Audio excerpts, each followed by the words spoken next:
ভিডিওর টপিকস হলো জাভাস্ক্রিপ্টের ফাংশনস। তো আগে আমরা অলরেডি দুটো ক্লাস করে ফেলেছি, যেখানে আমরা ছোটোখাটো ফান্ডামেন্টাল জিনিসগুলো দেখেছি।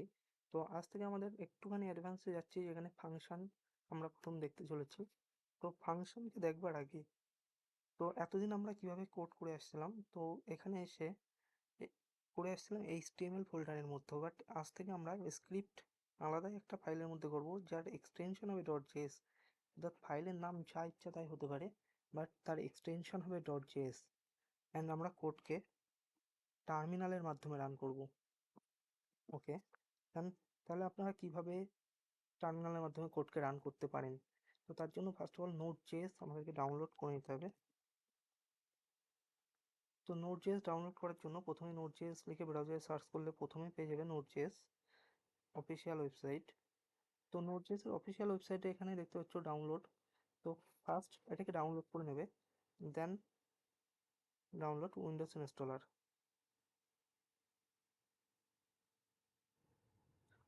তো উইন্ডোজ ইনস্টলারে ক্লিক করলে অটোমেটিক্যালি কিন্তু ডাউনলোড হওয়া শুরু হয়ে যাবে। তো এরপরে জাস্ট নেক্সট নেক্সট নেক্সট করে নেবে, হয়ে যাবে। আমার অলরেডি ডাউনলোড করা আছে। দেন তারপর সিএমডিটা অন করে নেবে, কমান্ড প্রম্পট অন করে জাস্ট এখানে নোট হাইফেন নেই, অর্থাৎ Node.js এর ভার্সনটা চলে আসবে। তো আমার যেটা আছে 20, এবার এটা প্রত্যেকের ক্ষেত্রে ডিফারেন্ট হতেই পারে। তো এমনটা নয় যে তোমার এখানে 22 লেখা থাকলো বলে ভুল এসেছে, সেরকমটা কোনো বিষয় নয়। তো Node.js ডাউনলোড করে নেবে। দেন Node.js কি, Node.js ফার্স্ট আমাদের জানা দরকার Node.js কি। Node.js হলো একটা জাভাস্ক্রিপ্টের রান টাইম এনভায়রনমেন্ট, অর্থাৎ Node.js এর মাধ্যমে আমরা জাভাস্ক্রিপ্টকে আমাদের ব্রাউজারে আমাদের ডেস্কটপের মধ্যে আমরা রান করতে পারবো। অর্থাৎ Node.js কে এমনভাবে বলতে পারবো যে Node.js এমন একটা সফটওয়্যার যেটার মাধ্যমে আমরা আমাদের টার্মিনালের মধ্যে আমরা জাভাস্ক্রিপ্টের কোডটাকে রান করতে পারবো। তো আমাদের যে টপিকস আজ, সেটা হলো ফাংশনস। তো ফাংশন কি? তো ফার্স্ট আমাদেরকে ফাংশনকে বুঝবার জন্য আগে ফাংশনকে ডিক্লেয়ার করতে হবে। তো আমরা আগে কি করেছি, ভেরিয়েবল ডিক্লেয়ার করা শিখেছি। দেন কি দিয়ে, var let const, সরি, দেন const। তো এই তিনটে জিনিস দিয়ে আমরা ভেরিয়েবল ডিক্লেয়ার করে এসেছি। তো আমরা এই জানি যে ভেরিয়েবলে var let const তিনটে জিনিসই কিন্তু আমরা কোনো কিছুই এরকম না, আমরা যদি কনস্টের বানানটা এরকম একটা স্পেলিং মিস্টেক হয়, তো সেক্ষেত্রে এটা প্রপারলি ওয়ার্ক করবে না। কারণ এটা জাভাস্ক্রিপ্টের টিমের পক্ষ থেকে অলরেডি বানানো আছে, যে আমাদেরকে ইনস্ট্রাকশন দেওয়াই আছে যে কি আমাদেরকে করতে হবে আর কিভাবে আমরা কাজ করব। তো ঠিক সেরকমই ফাংশনকে যদি আমরা ইউজ করতে চাই, অর্থাৎ আমরা একটা ফাংশন বানাতে চাই, তো আমাদেরকে ঠিক সেরকমই ফাংশন ফাংশন ফার্স্ট কিওয়ার্ড যেটা লিখতে হবে ফাংশন। দেন এটাকে আমাদের ফাংশনের একটা নাম দিতে হবে, নামটা অবশ্যই একটা মিনিংফুল হবে। তো এখন আমি দিলাম just my UN, just my function, then parenthesis, then. তো বেসিক্যালি এটাই হলো একটা ফাংশনের স্ট্রাকচার। তো এই স্ট্রাকচারটাকে ফলো করলেই হয়ে যাবে। জাস্ট এবার আমি এখানে জাস্ট লগ করতে পারি দিস ইজ,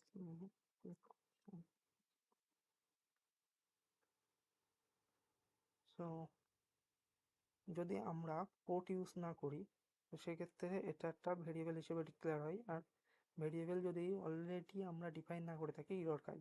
তো সেই জন্য আমাদের কোড ইউজ করতে হয়। দেন ফাংশন যদি আমরা বানানো হয়ে যায়, তো এমন নয় যে ফাংশন একটা বানিয়ে দিলাম এরকম করলেই এর কাজ কমপ্লিট। অর্থাৎ এখন যদি আমরা এটাকে রান করি, তো আমরা কোনো কিছু রেসপন্সে পাবো না, কারণ অ্যাকচুয়ালি ফাংশন বানানোর পরে সেটা কল করা খুব ইম্পর্টেন্ট। তার আগে আমরা দেখে নিই কীভাবে এটাকে রান করতে পারি। তো টার্মিনালের সাহায্যে, অর্থাৎ সিএমডির মতনই আমরা এখানে ভিএস কোডের মধ্যে, অর্থাৎ যদি কারোর ভিএস কোড ইনস্টল করা না থাকে অবশ্যই ভিএস কোড ইনস্টল করে নেবে। ভিএস কোডের মধ্যে অনেক ধরনের ফ্যাসিলিটি পাওয়া যায়, যেরকম টার্মিনাল ইউজ করা। তো টার্মিনাল কিভাবে ওপেন করা যায়, তো এখানে থ্রি ডটে ক্লিক করে এখানে টার্মিনাল লেখা আছে, দেন নিউ টার্মিনাল। তো এখানে টার্মিনাল এভাবে অন করা যায়। তাছাড়াও শর্টকাট যদি আমরা দেখি, কন্ট্রোল প্লাস জে, দেন কন্ট্রোল প্লাস ব্যাকটিক, দুটি শর্টকাট আছে, যেটা কন্ট্রোল প্লাস জে এবং কন্ট্রোল প্লাস ব্যাকটিক। তো যে কোনো একটি ইউজ করতে পারো, যে দুটোর মধ্যে যে কোনো একটি ইউজ করলেই যথেষ্ট। তো বেসিক্যালি আমি কন্ট্রোল প্লাস ব্যাকটিক ইউজ করি। তো এখানে আসার পরে আমরা দেখতে পাচ্ছি যে আমাদের লোকেশন, অর্থাৎ আমরা কোন লোকেশনে আছি বর্তমানে সেটা দেখাচ্ছে। আমরা এরকম ব্যাশ 2 ফোল্ডারের মধ্যে বর্তমানে আসছি। তো একটা যদি জাভা স্ক্রিপ্টের ফাইলকে রান করতে হয়, অর্থাৎ আমরা যে ফোল্ডারে আছি এখন, স্ক্রিপ্ট ডট জেএস, স্ক্রিপ্ট বানানটা এখানে মিস্টেক আছে। তো নো ম্যাটার, বানান মিস্টেক থাকতেই পারে, বাট আমাদের এটাই লক্ষ্য রাখতে হবে যে ডট জেএস এক্সটেনশন যেন পিছনে ডট জেএস থাকে। অর্থাৎ এটাকে এবার রান কি করে করব, অর্থাৎ আমাদের ফার্স্টে যদি আমরা এখানে থাকতাম, জেএস ফোল্ডারের মধ্যে থাকতাম, শুধু জেএস ফোল্ডারের মধ্যে লিখতাম। বাট আমরা কোনো ফোল্ডারের মধ্যে নেই, আমরা ডাইরেক্ট এই ব্যাশ 2 এর মধ্যে স্ক্রিপ্টের মধ্যেই আছি। আমাদের ব্যাশ 2 এর মধ্যে স্ক্রিপ্ট, যদি আমরা আমাদের ফাইলটা এই যে কন্টেন্ট ডট জেএস হতো, তো সেক্ষেত্রে আমরা কি করতাম, আমরা ছিলাম ডাটা, এরকম করতাম data export, EXPORT export, then data এক্সপোর্টের মধ্যে দেন আছে কন্টেন্ট ডট জেএস। সরি, তার আগে ফার্স্টে আমাদের যেটা মেনশন করতে হয় নোড। ওকে, দেন তো দেখতেই পাচ্ছ এখানে একটা কোড চলে এসেছে, অর্থাৎ এই ফোল্ডারের মধ্যে জাস্ট লেখা আছে WhatsApp exporter content script ready. তো এটা রান হয়ে গেছে। তো বেসিক্যালি আমি বোঝাতে পারলাম আই থিঙ্ক যে কীভাবে জাভাস্ক্রিপ্টের ফোল্ডারকে রান করে। তো আমাদের অ্যাকচুয়ালি এই ফোল্ডারটাতে আমরা কাজ করছি না, তো এখানে দেখবো না। তো আমরা করছি কোথায়, ডাইরেক্ট স্ক্রিপ্ট, সরি স্ক্রিপ্ট বানান ভুল। তো এখানে আমরা কি করতে পারি, নোড, নোড। এবার আমাদের কোনো ফোল্ডারের মধ্যে যাওয়া লাগছে না, কারণ আমাদের যে ফাইলটা সেটা প্রথমেই আছে, ব্যাশ 2 এর মধ্যে পরেই আছে আমাদের ফাইলটা। তো scrpt ডট জেএস। ওকে, তো কোনো কিছুই আসলো না সবথেকে বড় কথা, কারণ আমরা কোনো কিছু কল করিনি। তো জাভাস্ক্রিপ্টে যখনই আমরা একটা ফাংশন ডিক্লেয়ার করব, তখনই ফার্স্ট অফ অল কোনো কিছু কল করতে হবে। তো কিভাবে এটাকে কল করা যায়, তো কল করা খুবই সিম্পল। ফাংশনের আমাদের নাম কি দিয়েছিলাম, মাই ফাংশন। দেন মাই ফাংশনের নামটা আমরা এখানে দিলাম, দেন প্যারেন্থেসিস দিলে এটা কল হয়ে যায়। ওকে, দেন এবার আমরা কল করলাম যেহেতু, তো আমরা এবার লিখতে পারি node scrpt dot JS. Okay, this is my function. তো আই থিঙ্ক এতটুকু ক্লিয়ার যে কীভাবে ফাংশন বানাই অ্যান্ড কীভাবে কল, প্যারামিটার অ্যান্ড আর্গুমেন্ট। তো প্যারামিটার আর আর্গুমেন্ট কি, তো এখানে আমরা লিখেছি this is my function. Okay, that's okay, but এখানে এবার আমরা একটু অন্য ধরনের কনসেপ্টে যাই, যে just hello world. So hello world is a boring. Okay,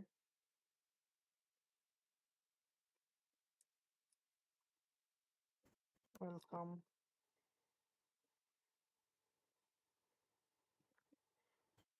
my website.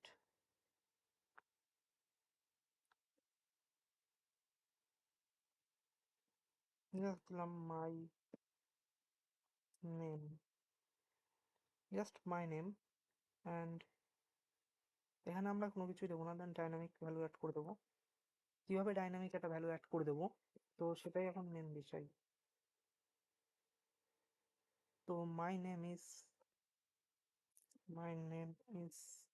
Okay, my name is, then এখানে আমরা ডাইনামিক ভ্যালু অ্যাড করবো। কীভাবে করবো, দেন আমরা নেম নিলাম, দেন এখানে আমরা নেব John name. Okay, I think that is working. সোনামেন্টেক, ও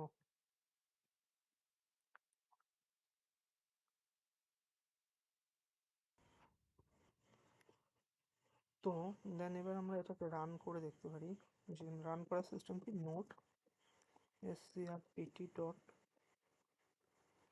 ওকে, মাই নেম ইজ জন। তো কীভাবে এটা এলো, তো ফাংশনেরই একটা সিস্টেম আছে, অর্থাৎ ফাংশনেই বলা আছে, অর্থাৎ যারা ফাংশনকে বানিয়েছে তারা দুটো সিস্টেম বানিয়েছে, এটা হলো প্যারামিটার, একটা আর্গুমেন্ট। অর্থাৎ এখানে আমরা যদি নাম নেই, অর্থাৎ যে কোনো কিছু ভ্যালু আমরা এখান থেকে এই ফাংশনের মধ্যে পাস করে দিতে পারি। তো এটাও জাভাস্ক্রিপ্টের ইনবিল্ট একটা সিস্টেম বলতে পারো। তো এখানে চাইলে আমরা আরও ভ্যালু পাস করতে পারতাম জাস্ট কমা দিয়ে।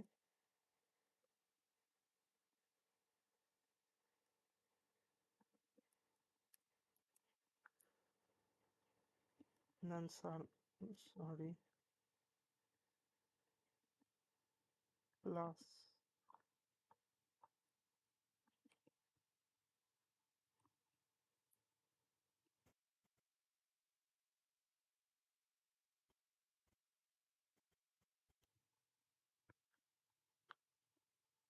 ওকে, জন অ্যান্ড সুমিত দুটোই চলে এসছে। অর্থাৎ আমরা কীভাবে একটা ভ্যালুকে প্রিন্ট করতে পারি, তো সেটাই। তো এখানে আমরা যেগুলোকে নেব সেগুলোর নাম হচ্ছে প্যারামিটার। তো এখানে যদি আমরা চাই তো এরকম করে আমরা প্যারামিটার পাস করতে পারি। আর এখানে যেটা আমরা পাস করব, অর্থাৎ ফাংশনের মধ্যে কল করার সময় যেটা দেবো সেটা হচ্ছে আর্গুমেন্ট। অর্থাৎ আমরা একটা আর্গুমেন্ট পাস করতে পারি প্যারামিটারে, এটাকে প্যারামিটার বলে। অর্থাৎ এটা একটা ভেরিয়েবল হিসেবে তুমি ধরতে পারো, যেটাকে নাম দিয়েছে প্যারামিটার। তাই প্যারামিটারটাকে আমরা যদি কল করে নিই, এটা ঠিক ভেরিয়েবলের মতনই কাজ করছে, ধরা যেতেই পারে। তো আমরা একটা ভেরিয়েবলের নাম দিলাম, দেন এখানে ভেরিয়েবলের ভ্যালুটা পাস করলাম, ঠিক সেরকমই এখানে এটাকে প্যারামিটার বলা হচ্ছে। তো এখানে আমরা মাল্টিপল প্যারামিটার পাস করতে পারি। তো ঠিক যতগুলো আমরা প্যারামিটার পাস করব, আমাদেরকে তার ভ্যালুটাও অ্যাসাইন করে দিতে হবে। ওকে, আই থিঙ্ক এতটুকু ক্লিয়ার।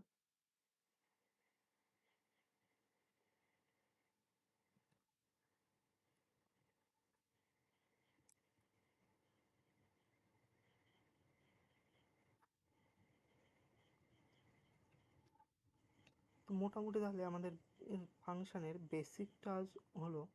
তো আমরা ফাংশন নিয়ে আরও একটু যাব, কিন্তু এখন আমরা একটু অ্যারেটা দেখব। তো আগের দিন আমরা বলেছিলাম যে ডাটা টাইপ দু রকমের। আমরা আগের দিন নিয়েছিলাম ডাটা টাইপ দু রকমের। যেমন প্রথমটি হচ্ছে যে প্রিমিটিভ ডাটা টাইপ আর নন প্রিমিটিভ ডাটা টাইপ। তো প্রিমিটিভ ডাটা টাইপের মধ্যে আমরা অনেকগুলো উদাহরণ দেখেছিলাম, আর নন প্রিমিটিভের মধ্যে আমরা ফাংশন অ্যারে এগুলোকে দেখেছিলাম। তো আজকে আমাদের টপিক এবার অ্যারে। তো অ্যারে কি? অ্যারের মধ্যেও অ্যাকচুয়ালি ডাটা স্টোরি করা হয়। তো অ্যারে কিভাবে একটা অ্যারে ডিক্লেয়ার করে? তো অ্যারে ডিক্লেয়ার করা আর ভেরিয়েবল ডিক্লেয়ার করা অলমোস্ট সেম। তো জাস্ট আমি ফার্স্ট একটা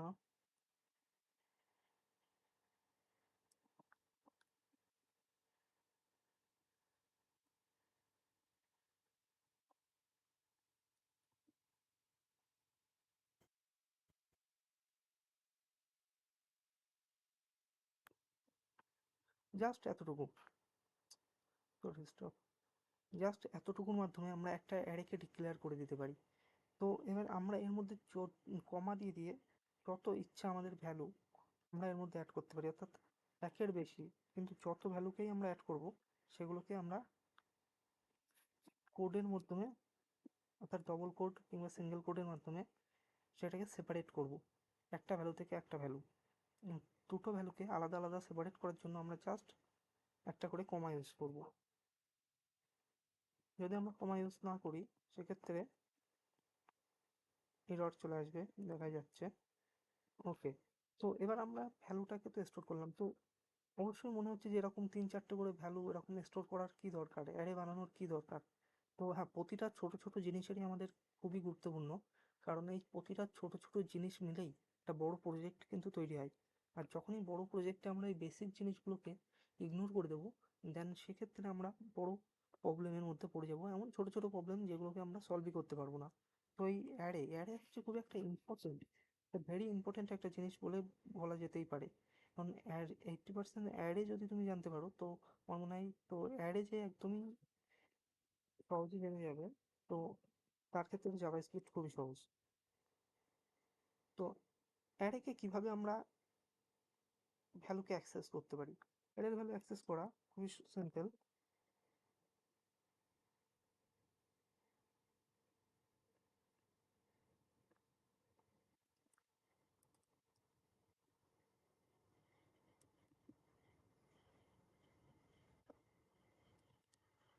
সো অর্থাৎ আমরা অ্যারেকে এভাবেই, এক কথায় আমরা কনসোল ডট লগ, ব্যাস এটুকুই। এর মাধ্যমে আমরা জাস্ট আমরা অ্যারের নামটা লিখলাম। আর সমস্ত প্রোগ্রামিং ল্যাঙ্গুয়েজের ক্ষেত্রে ইন্ডেক্স ইউজ করা হয়। ইন্ডেক্স, ইন্ডেক্স কি, যে আমরা যদি এখন বেসিক্যালি আমরা যদি এখন কোশ্চেন, অর্থাৎ এখান থেকে বলা যেতে পারে যে এখানে ফার্স্ট লাইনকে 1 বলা হয়েছে, সেকেন্ড লাইনকে 2, 3, 4 এভাবেই কিন্তু এসেছে। বাট প্রোগ্রামের ক্ষেত্রে প্রতিটা জিনিসের মান 0 থেকে শুরু হয়। 0, দেন 1, 2, 3। তো কি, প্রতিটা প্রোগ্রামিং ল্যাঙ্গুয়েজের ক্ষেত্রে যদি ইন্ডেক্স কথাটা আসে, তো সেক্ষেত্রে প্রতিটা জিনিসেরই মান শুরু হয় 0 থেকে। 0, 1, 2, 3 এভাবে। তো ঠিক এই অ্যারের ক্ষেত্রেও ঠিক সেম, অর্থাৎ 0, এই যে আমাদের এখানে টোটাল আমরা ভ্যালু স্টোর করেছি 4টে। তো এই 4টে ভ্যালুর মধ্যে প্রতিটা কিন্তু 0 থেকে স্টার্ট করা হয়েছে প্রতিটা ভ্যালু। অর্থাৎ জনের যে ইন্ডেক্স নাম্বার, এটাকে 0, সুমিত 1, 2 অ্যান্ড 3 এভাবেই। তো আমরা জিরোটাকে, যদি এটাকে আমরা কনসোল ডট লক করে দেখি, লগ, দেন কনসোল ডট লক,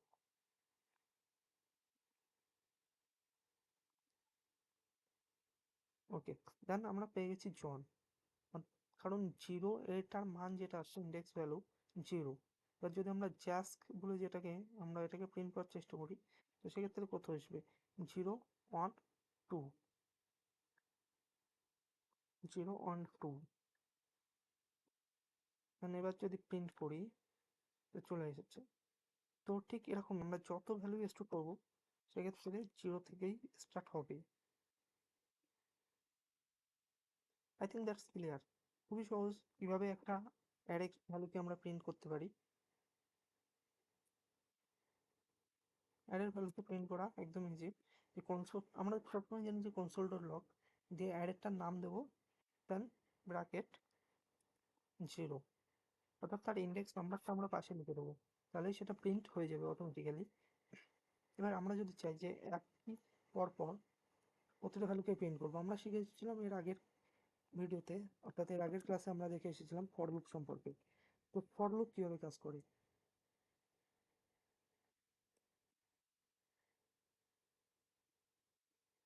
তো এটা অটোমেটিক্যালি চলেই এসেছে।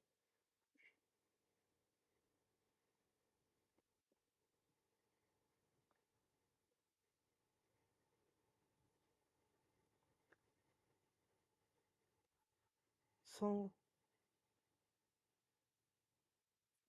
ফর লুপের নিয়ম আমরা আগের দিন দেখে এসেছি। তো ফর লুপ কীভাবে ডিক্লেয়ার করে? ফার্স্ট অফ অল ফর লুপের ক্ষেত্রে যেটা করা হয়,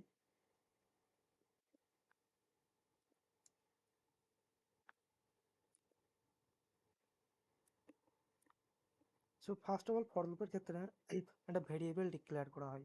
অর্থাৎ এখানে আমরা ভেরিয়েবলের নাম দিয়েছি আই। তো ভেরিয়েবলটা ডিক্লেয়ার হয়ে গেল, দেন আয়ের আমরা মান দিয়েছি ইনিশিয়াল মান 0।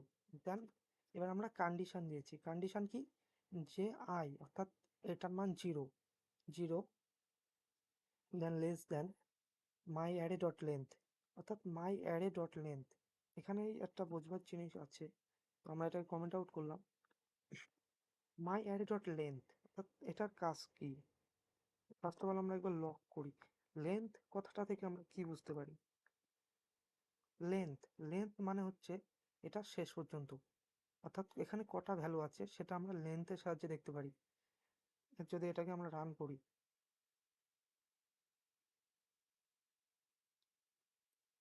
তো দেখা যাচ্ছে 4টে। লেন্থ আর ইন্ডেক্সকে কখনোই যেন সিমিলার ভাবা উচিত না, কারণ ইন্ডেক্স কিন্তু সবসময় 0 থেকে শুরু হয়, কিন্তু লেন্থের ক্ষেত্রে কিন্তু সেরকম হয় না। লেন্থ কিন্তু 1 থেকেই শুরু হয়। তো দেখতে পাচ্ছ এখানে যেটার ভ্যালু হচ্ছে 4। ওকে, দেন আই থিঙ্ক এটা ক্লিয়ার।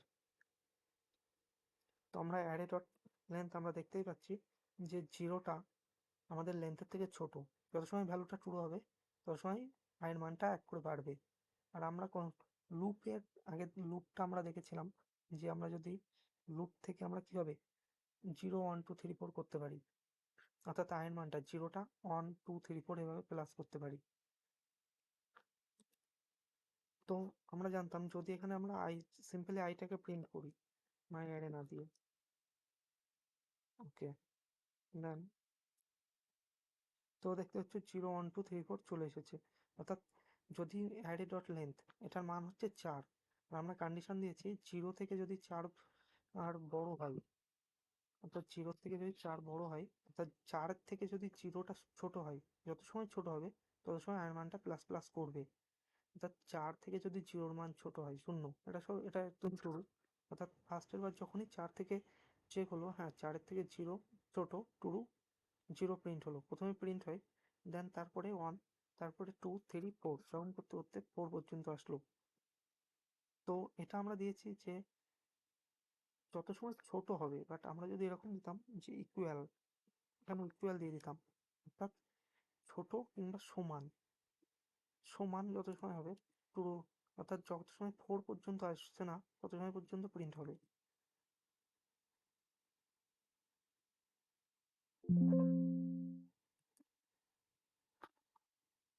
ওকে, তো 4, অবশ্যই আমাদের এখানে 4 পর্যন্ত ভ্যালু নেই, অর্থাৎ 0, 1, 2, 3 পর্যন্তই আছে, তো আমাদের এখানে 4-এর কোনো দরকারই পড়ছে না। তো 3, তো এবার তো আমরা কিভাবে আমরা দেখেছিলাম যে অ্যারেকে কিভাবে প্রিন্ট করে,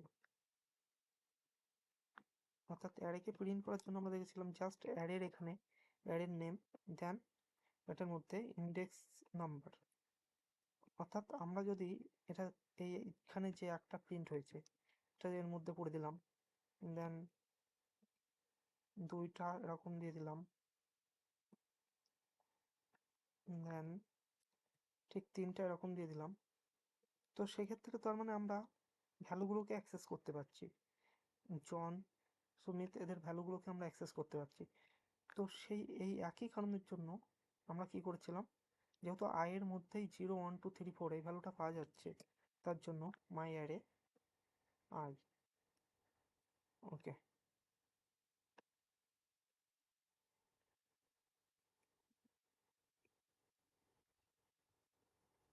ওকে, তো I think clear, that's clear. তো কেন আমরা এরকম করে লিখলাম সমস্তটাই বুঝে গেল।